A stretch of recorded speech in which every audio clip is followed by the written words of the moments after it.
Judi online makin gawat dan mencemaskan.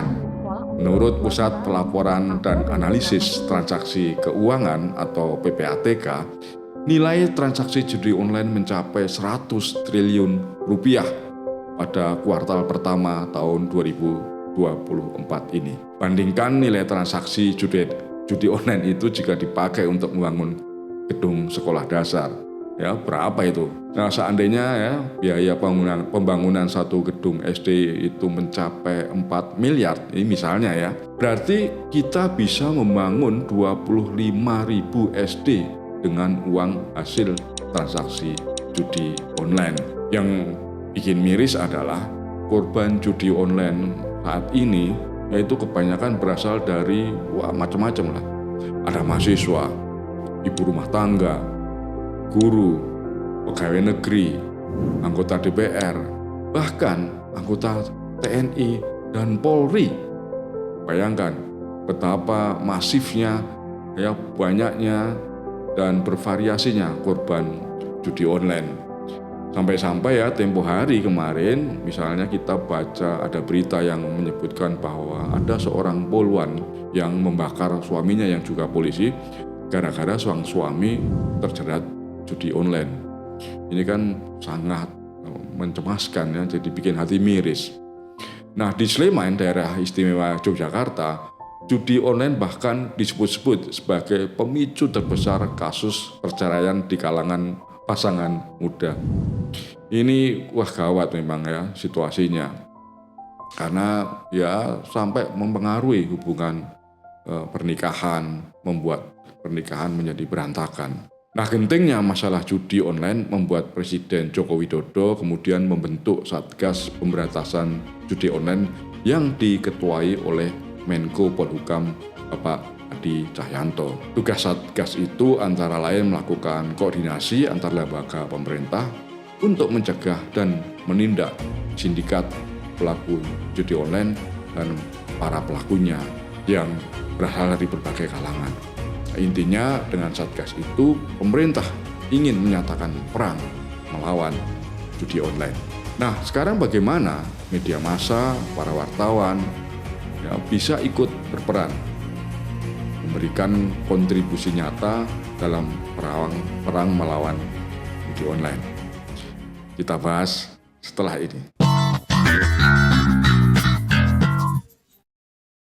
Judi sudah ada sejak dulu, bahkan sudah menjadi bagian kehidupan dan budaya sebagian masyarakat di Indonesia. Bedanya zaman sekarang teknologi membantu memindahkan aktivitas yang kuno itu ke dunia digital atau internet. Saya ingat pada akhir tahun 2000-an ya kalau tidak salah, banyak orang yang sebetulnya sudah main judi online di warnet.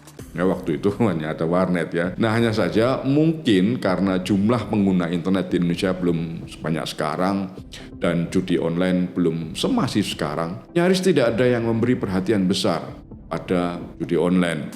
Padahal ini bisa menjadi semacam bom waktu. Baru mungkin 5 atau 3 tahun terakhir belakangan ini, ketika pengguna internet di Indonesia makin banyak dan makin besar juga penyedia judi online sampai masuk kemana-mana, termasuk ke media sosial, judi online pun makin merajalela dan korbannya juga makin banyak. Nah, menurut hemat saya, langkah Presiden membentuk Satgas Pemberantasan Judi Online sudah tepat. Karena skala kegawatan dan kompleksitas permasalahannya memang sudah begitu rumit. Maka diperlukan kerjasama berbagai pihak untuk membasmi judi online. Dan untuk mengatasi judi online, saya kira selain pendidikan, penindakan, dan penegakan hukum wajib terus dilakukan, memang sudah saatnya bila upaya pencegahan juga dikedepankan. Nah, dalam upaya mencegah judi online makin merajalela, menurut hemat saya, media massa yang sebetulnya juga mengemban tugas dan amanat sosial, saya kira layak ikut berperan, mengambil posisi dalam perang melawan judi online. Bagaimana caranya? Yang pertama adalah peningkatan kesadaran. Jadi media yang memiliki kemampuan untuk menyebarkan informasi yang luas dan cepat bisa menyajikan informasi tentang risiko dan dampak negatif dari judi online. Misalnya berapa besar kerugian finansial, masalah kesehatan mental, dan kehancuran keluarga. Di media dapat membantu masyarakat menunjukkan bahaya yang tersembunyi di balik godaan judi online. Yang kedua, media bisa memberikan edukasi dan menyebarluaskan informasi. Media dapat menyediakan artikel, laporan investigatif, dan program yang menjelaskan bagaimana judi online beroperasi, taktik yang digunakan untuk menarik pengguna dan korbannya itu bagaimana, serta cara menghindarinya. Dengan informasi yang akurat dan mudah diakses, masyarakat dapat lebih waspada dan tidak mudah terjebak judi online. Yang tiga, media bisa membantu pengawasan dan pengungkapan kasus. Investigasi jurnalistik yang mendalam dapat mengungkap jaringan dan operator judi online, serta praktek-praktek ilegal yang terkait. Saya ingat ada sebuah media nasional yang pernah melakukan liputan investigatif sampai ke luar negeri untuk memberikan informasi dan kesadaran publik. Nah, publisitas negatif dari hasil investigasi seperti ini dapat membantu menekan operasi sindikat atau mafia judi online.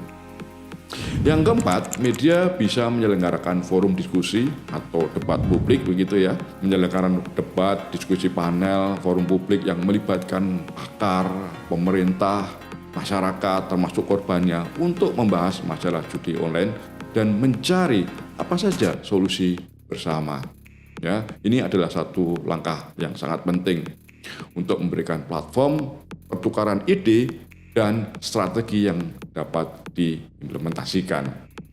Berikutnya, media bisa melakukan kampanye publik. Ya, misalnya meluncurkan kampanye publik yang intensif, misalnya perang melawan judi ya, untuk mengurangi daya tarik judi online.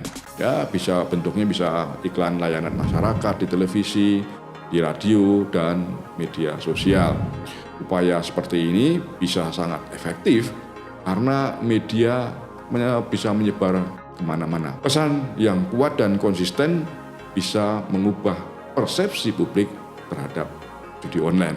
Yang keenam, media bisa menampilkan testimoni dari para korban, juga kisah-kisah mereka yang membuat hati kita atau hati masyarakat jadi lebih sadar tentang bahaya judi online.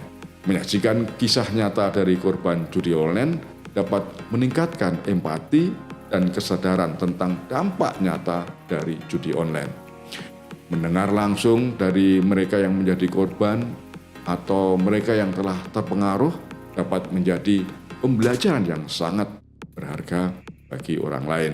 Berikutnya, media bisa menjadi panduan atau sumber daya ya. Jadi media itu dapat menyediakan panduan tentang cara misalnya bagaimana melaporkan kalau dia melihat situs judi ilegal di internet atau di media sosial, serta cara mengakses bantuan bagi mereka yang sudah menjadi korban judi online. Nah, sumber daya ini penting untuk mereka yang ingin keluar dari jeratan judi online. Yang kedelapan, kerjasama dengan pemerintah dan lembaga.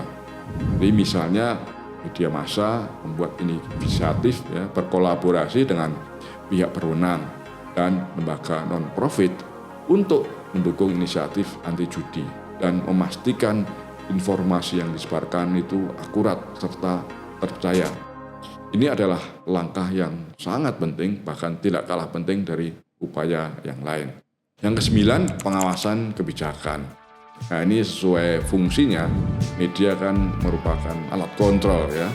Jadi media itu dapat mengawasi dan melaporkan penerapan kebijakan pemerintah terkait pengawasan dan penegakan hukum terhadap judi online. Jadi misalnya nanti media harus atau bahkan wajib hukumnya melaporkan atau mengawasi apa yang sudah dilakukan, direncanakan Satgas yang dibentuk oleh Presiden. mengadvokasi perbaikan kebijakan bila diperlukan juga menjadi bagian dari tanggung jawab media. Yang ke-10 atau terakhir, menggunakan media sosial. Ya. Jadi media massa bisa menggunakan platform media sosial sebagai alat yang ampuh untuk mencapai audiens yang lebih luas, khususnya generasi muda yang sangat rentan terhadap iklan dan promosi judi online. Ya kita tahu media sosial kan banyak digunakan oleh anak muda, Gen Z. Nah, dan mereka ini sangat rentan, rawan menjadi korban judi online. Oleh sebab itu, kampanye melalui media sosial itu bisa dilakukan oleh media massa. Dengan kontribusi seperti itu, media massa dapat memainkan peran penting dalam upaya perang melawan judi online dan membantu melindungi masyarakat dari dampak negatif judi online.